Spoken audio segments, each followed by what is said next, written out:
Look, if people want to say that we should have a legitimate debate about, what was she really doing, right? Was she panicking when she drove into this officer, or was she actually trying to ram him?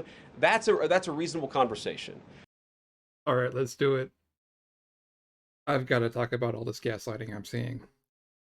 Now, content warning, I'm going to show clips of the ICE shooting in Minneapolis.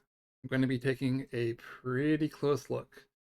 But if nothing else, look at this. The driver rolls forward slightly, turning left, then stops and waves for others to go ahead. Two agents exit this silver pickup and walk toward the vehicle. Let's see it again. She appears to be trying to leave before the other agents show up. Want to see it again? The driver rolls forward slightly, turning left, then stops and waves for others to go ahead. The driver rolls forward slightly, turning left, then stops and waves for others to go ahead.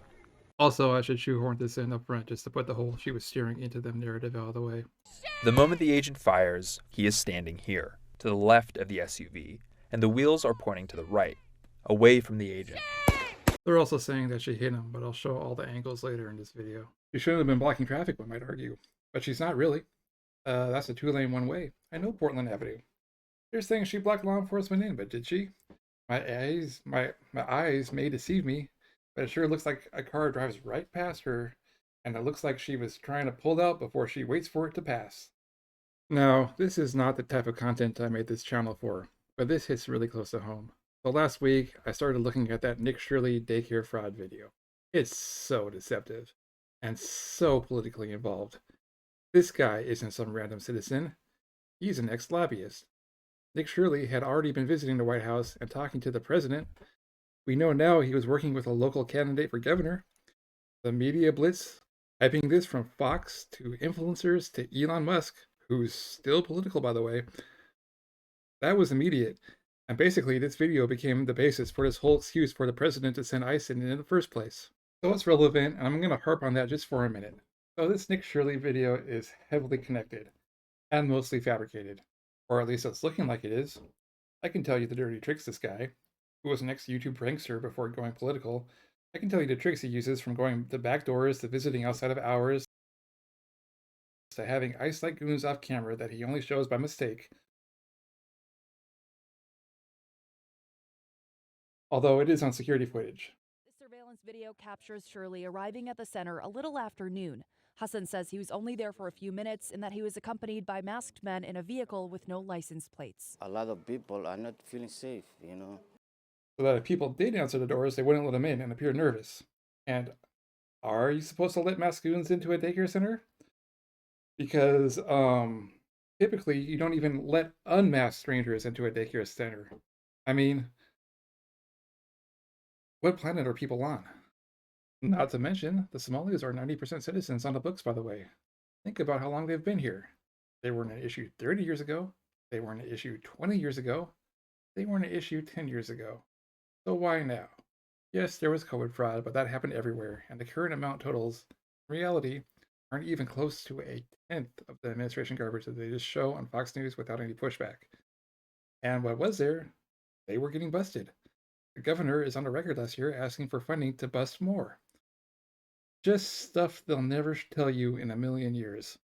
Oh, but yes, this means ICE is being used as a political pawn against legal citizens for facetious and deceptive reasons. Think about that for a minute. I'm just going to rant a little bit more and then I'll get back on topic, I promise.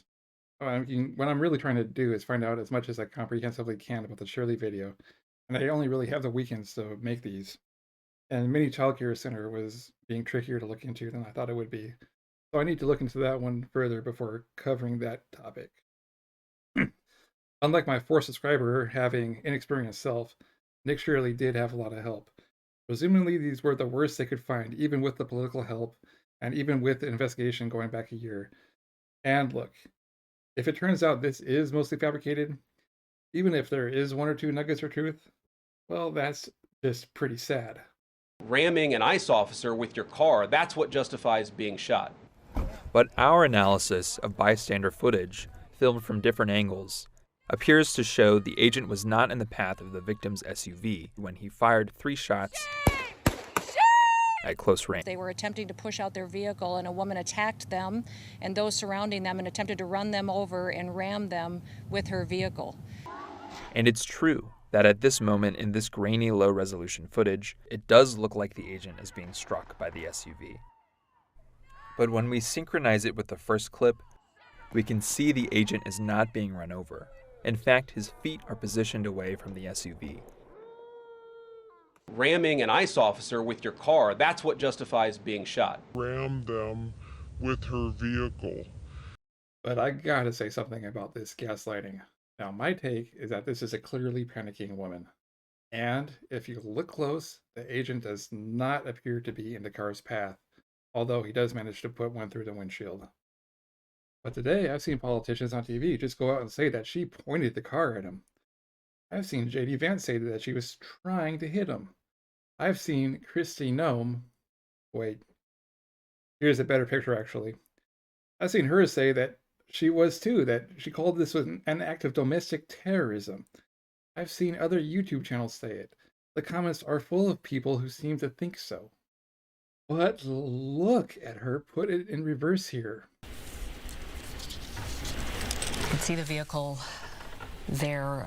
That's law enforcement pulling up in the pickup. And it is the Honda Pilot that we should be focused on here. It's about a purplish reddish color here. So let's take a look. Agent walking up. And then there's another agent. I don't know if you can see that. Panicking, but still doing a 2-point turn.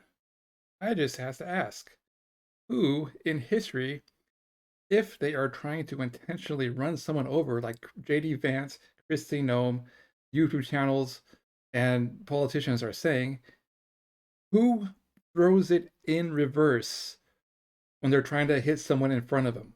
A purplish reddish color here. So let's take a look. Agent walking up. And then there's another agent. I don't know if you can see that. Yeah, she was clearly panicking.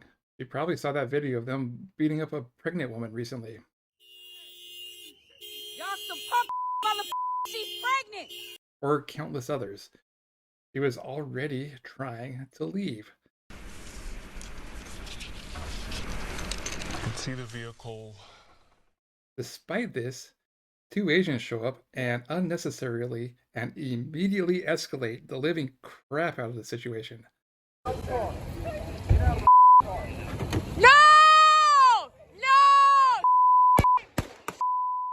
This is terrible enforcement. Lots of people are out filming because they thought ICE was trying to raid the neighborhood elementary school. Explain to me what you saw and how everything came together.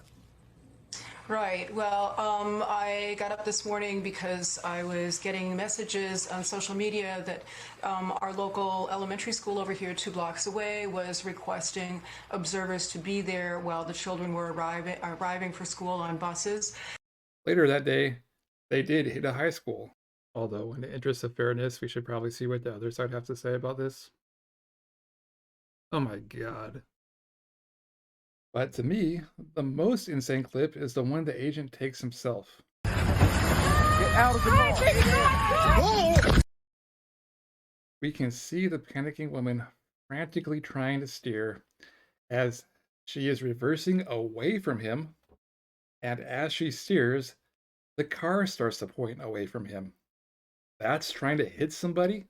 You guys are meant to report the truth. How have you let yourself become agents of propaganda of a radical fringe that's making it harder for us to enforce our laws? Look, if people want to say that we should have a legitimate debate about, what was she really doing, right? Was she panicking when she drove into this officer, or was she actually trying to ram him? No. That's a reasonable conversation. When she drove into this officer. And it's true that at this moment in this grainy low-resolution footage, it does look like the agent is being struck by the SUV. But when we synchronize it with the first clip, we can see the agent is not being run over. In fact, his feet are positioned away from the SUV. She is not trying to hit him. And by the time she's passing, the gap is so wide, I could have walked between them and have been fine. He's firing a couple more with his arms completely outstretched. Completely outstretched. That's still not even touching the vehicle. That's how wide the gap was between them. She was trying to steer away, and she did. You asked about a shooting that we just had in Minneapolis, Minnesota. It was an act of domestic terrorism. What happened was our ICE officers were out in an enforcement action. They got stuck in the snow because of the adverse weather that is in Minneapolis. They were attempting to push out their vehicle, and a woman attacked them and those surrounding them and attempted to run them over and ram them with her vehicle. The moment the agent fires, he is standing here, to the left of the SUV, and the wheels are pointing to the right, away from the agent. Look, I get they have to lie. I get they have to lie. If they didn't lie, they couldn't send ICE to go raid schools and stuff like that. But, geez. And he doesn't appear to be in pain as he reholsters his weapon and calls the woman he just shot some profanities. Good. Seconds later, he turns back around and tells his colleagues to call 911.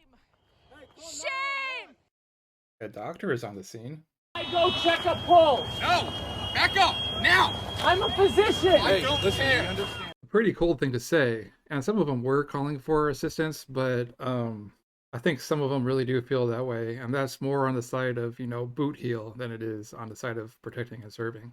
At the same time, several agents, including the agent who opened fire, get in their vehicles and drive off, apparently altering the active crime scene. I don't believe a word from this administration unless I see it.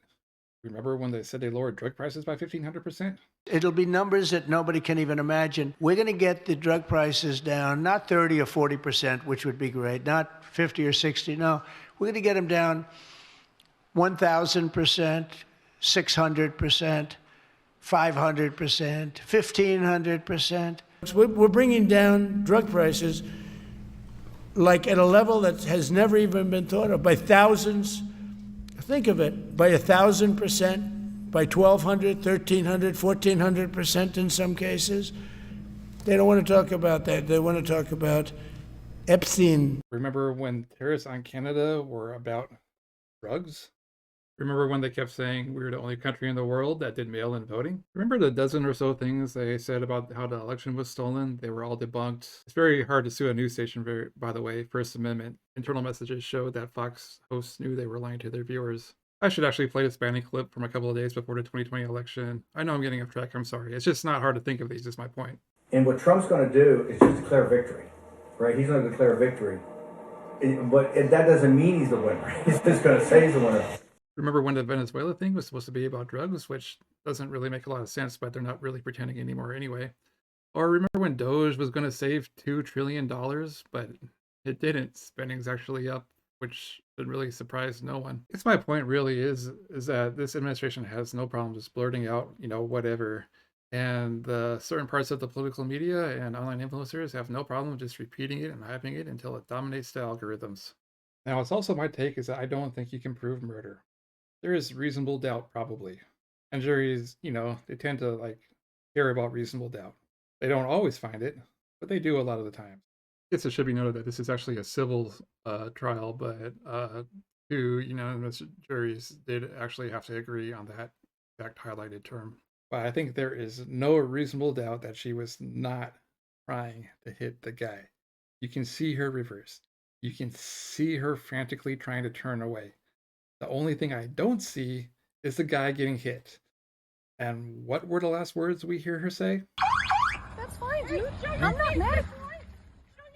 Well, I'm pretty damn disturbed by what is unfolding in this country. And that's my take.